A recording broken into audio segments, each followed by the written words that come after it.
Okay, now that my favorite cameraman's back, and he's been back for a while, we just haven't got around to anything.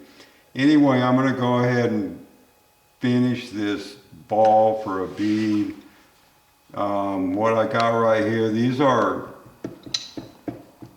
things that I made for my sphere making machine when I was redoing a bunch of old German marbles. This thing's not running real true, but I think it's running true enough to do what I'm getting ready to show you.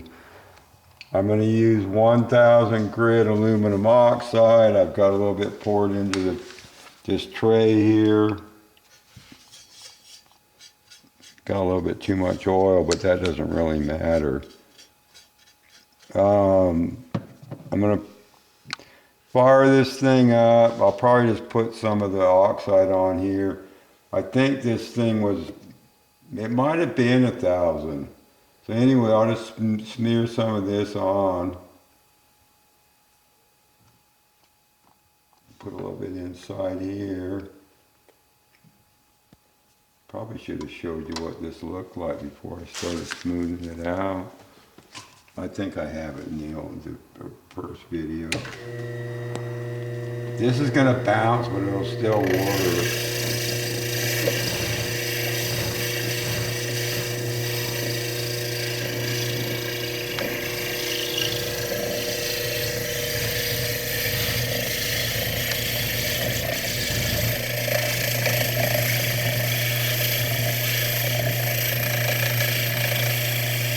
So hard to hold with all that oil on it.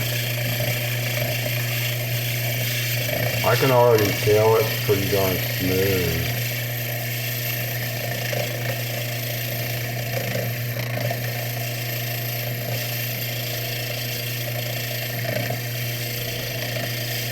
The thing you don't want to do is, like I said in the other videos, is hold it in one spot or you're going to cut a groove. Okay, let me get something to wipe this with.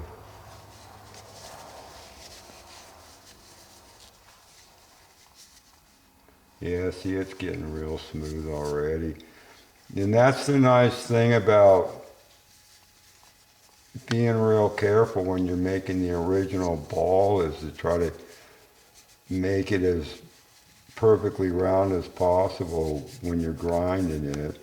There's still 2 dots on this, but sitting here looking at it, basically that's where the hole's going to go through, so I don't even really need to grind it down much more. Hey, this is already almost smoothed out because of the fact that it was made really round. I'm going to go ahead and work on it just a little bit more. Make sure that if there's any scratches on it, I need to get rid of them, and then we'll just go I think I'll probably polish it after I have a hole drilled in it. So I'm going to go ahead and smooth it out a little bit more.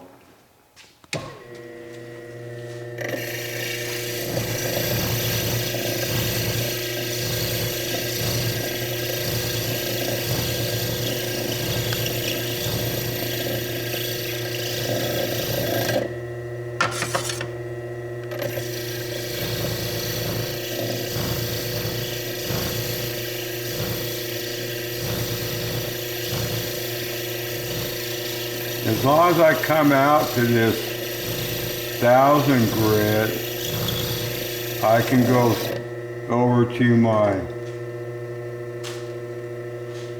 wooden wheels and polish this thing up in no time.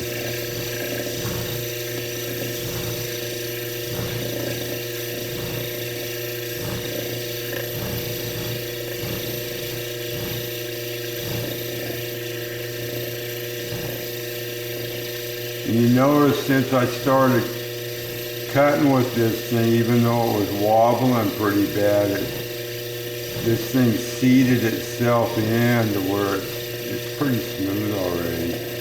Anywho, let me wipe it off again and we'll see if there's any major scratches.